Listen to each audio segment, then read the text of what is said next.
はい、よろしくお願いします。稲地でございます。というわけで、ジュニア選手応援企画、過去動画のね、アップグレード動画になります。今日は、スペイン人のテニスコーチ、ファン・エスパルシアコーチが、日本に来てクリニックを行った際に、私がインタビューをして、作った動画を、ご紹介したいと思います。ツアーコーチとして選手をサポートしながらナダル選手にも勝ったことがあるエスパルシアコーチ、またジュニア選手の指導もねこれまでたくさんしてきました。そのエスパルシアコーチに日本の選手を見てどう感じたのか、また日本の選手がこれから良くなるにはどうすればいいのかっていうところをいろいろね質問をしている動画を4つ撮ってるんですけど、その中からいいところをチョイスして今日はご覧いただこうと思います。元動画の URL も貼っていますので、興味ある方は過去動画の方ね飛んでもらってぜひフルバージョンで見ていただけたらと思います。もちろんこれエスパルシアコーチに、話しながら作った動画なんですけど、エスパルシアコーチは日本の指導に対してとにかく、言いたいわけではなくて、僕がね質問を、しているので、日本の指導ということに対してもすごくリスペクトもありながら、あえてね僕はちょっと意見を聞いているので答えて、くれてるという感じです。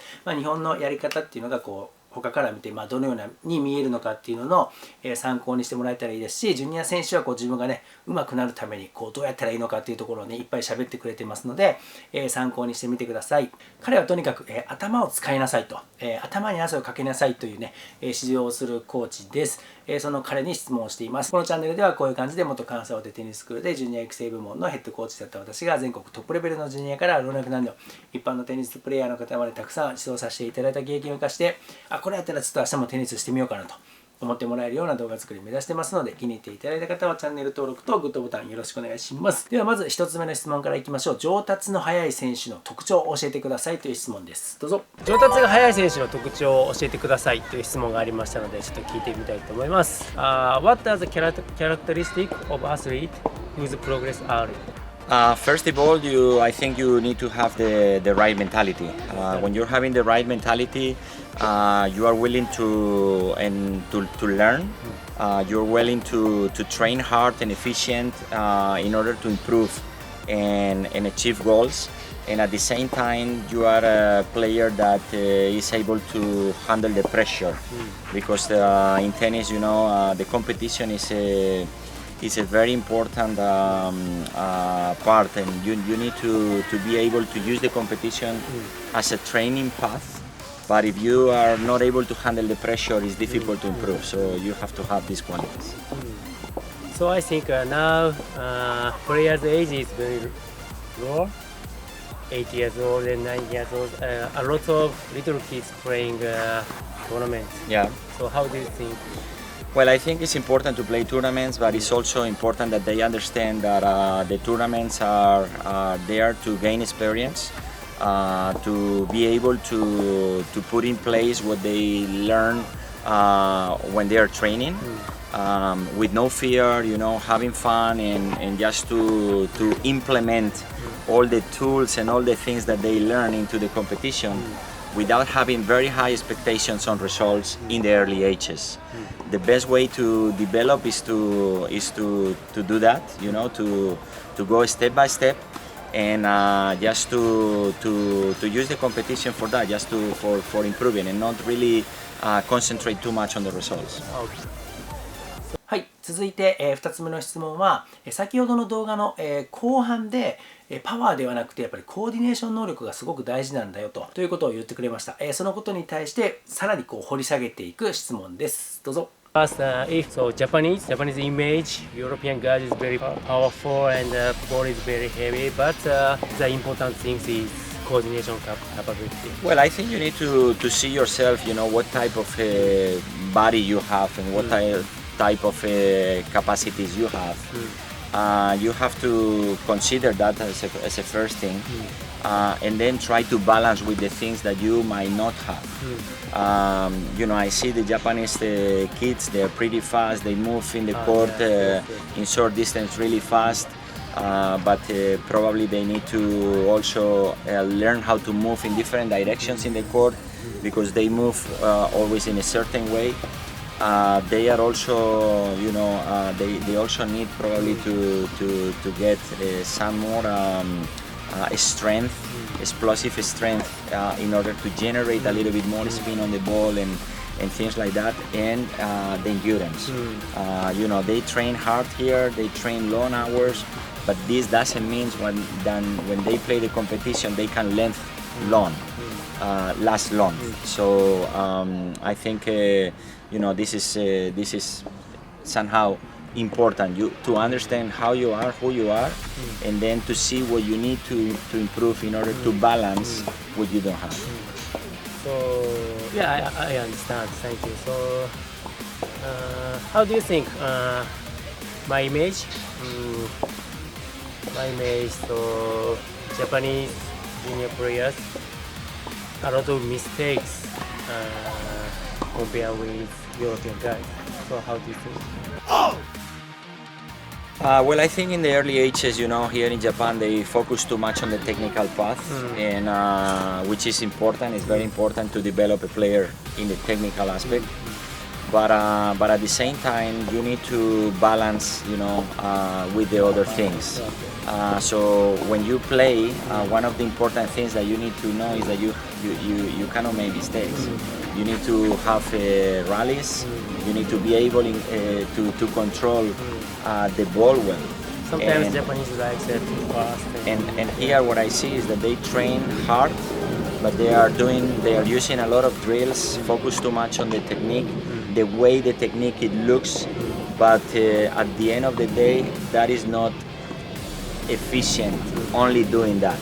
You need also to put that technique into place, make practices with a lot of rallies, and be able to control those rallies, to try first to put the ball in the court, to be consistent, the second one maybe to work on the directions, on the beat, and then make some variations in the game, change the spin and the speed in the ball and everything, and the last is the power. Okay. Here I see the kids hitting the ball really well with a lot of power, but not really in control of what they are doing. はい、では続いて、皆さんもね楽しみにしていると思います、ナダル選手に勝った時の話、エスパルシアコーチが勝ったわけではなくて、エスパルシアコーチがツアーコーチとしてついてた、ギジェルモ・ガルシア・ロペス選手が勝った時の話です。どうぞ。はい、じゃあ2つ目の質問です。これは僕もすごく興味があります。たくさんの人に聞かれるんですけど、2010年のタイオープンで彼がコーチを務めていたギジェルモ選手がナダル選手に勝ったんですけども、その試合の前にはどんな作戦を立てましたかっていうのを聞いてみたいと思います。I want to know the strategy you made for the game when you and Guillermo won Nadal.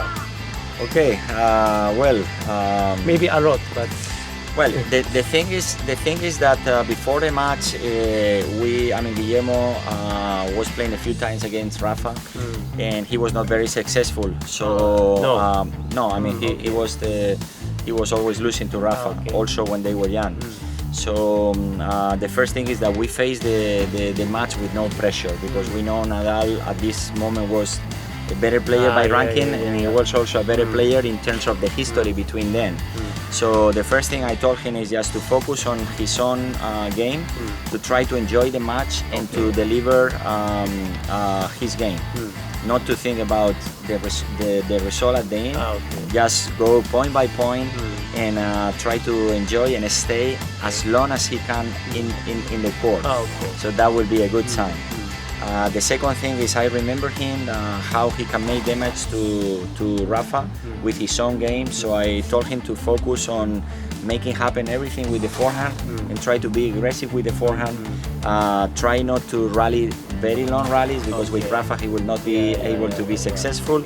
So I told him when you have the opportunity, try to make the point shorter. Make pressure to Rafa, go into the net, try to close points in the net or in the middle of the court. That was the idea. And also from the backhand side, Rafa, who is a lefty and put a lot of input with his forehand, with the spin. I told him he has to be close to the baseline, try to hit the ball on the rise, and try to take out time from Rafa.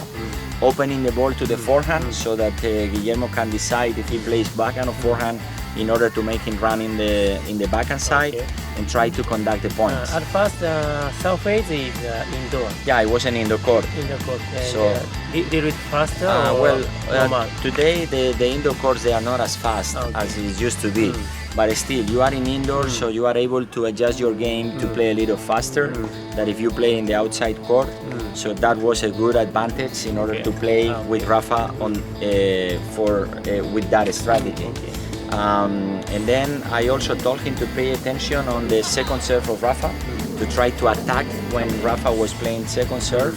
And on Guillermo's service games, I mean, that was the key that he win the match, because Guillermo served really well during that week, and he saved 28 break points.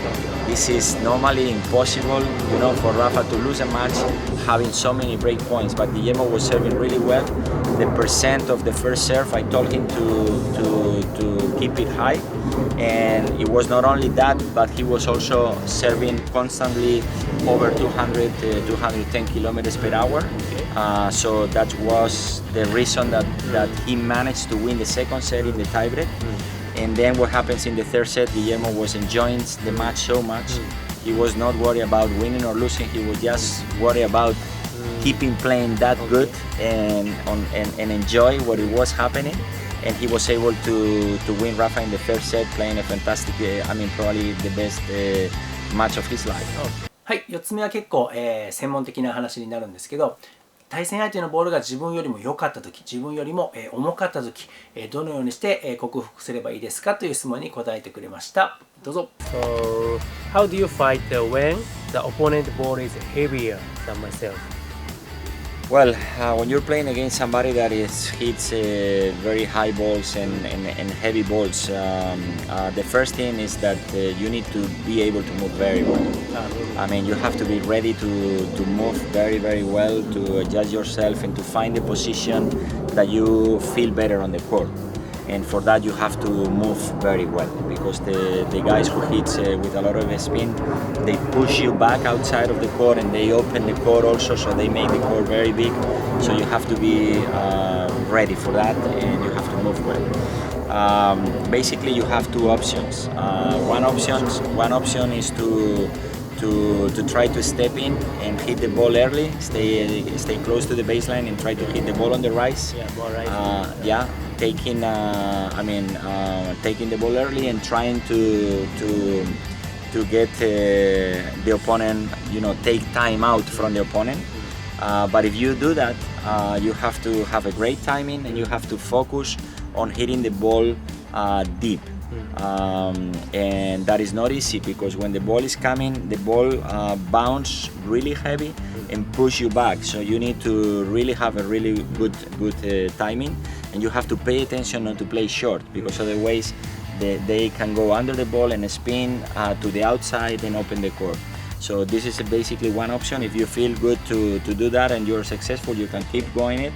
The other option is to go back far from the baseline. Move really well, get under the ball, make big swings and accelerate, to try to put also a spin on the ball, try to keep the opponent also outside of the court, and try to wait for your opportunity to get in and try to hit with attacking and hit with a little bit more pressure.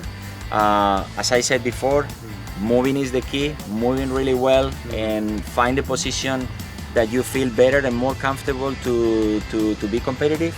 And then the two options: go forward or stays back. Go back. Yeah. Okay. And how is the balls? Sometimes go forward and sometimes go back. Yeah, well, this it depends. Yeah, of course, when you're playing a match, is no way that you're gonna stay only going through and only going back. You need to adjust yourself to the situation that happens. Okay, yeah. But it will be one or the other that you will feel more comfortable and that you will use it more. But of course. はい、いかがだったでしょうか。エスパルシアコーチはとにかく頭を使いなさいと、頭に汗をかきなさいということを、言ってくれる、コーチです。日本でもね、そのように言われると思うんですけど、エスパルシアコーチは、その中でもやっぱり頭の使い方に関して結構ね学びやすいコーチだと僕自身は思ってます。なぜかというと、日本人ではないので、日本人特有のこうちょっと、精神論的に、寄った、言葉の使い方っていうのを基本的にこうあまりしないので、どちらかというとこうね、戦術的な、観点でしかこう言葉を使わないですので、こうスッスッスッとこう頭の中にね、入ってくる、感じのコーチです。僕自身もこうアドバイスをしてると、途中からねなんかこう戦術的なこと言ってたのにこう最後ちょっと精神論的なことをこう足してしまったり、したりとかするんですけど、そのあたりのこうもともと日本人が持ってるこうなんかこう気持ちいいこう精神論的なワードっていうところ、そもそも知らないので、そのあたりがこう全くなくこうスッとねこう入ってくる言葉で表現をしてくれます。もちろん精神的にメンタル的にこう強くするってなるとものすごくねやっぱりこう世界のトップ選手を指導してますから、厳しい目を持ってますし、厳しい内容のこう言葉をねかけてくれるものすごくいいコーチです。また日本にね来てもらいたいなと思ってます。ものすごく忙しいコーチなんでスケジュールを抑えられないですけど、またねいつの日か来てもらいたいと思いますので楽しみに待っておいてください。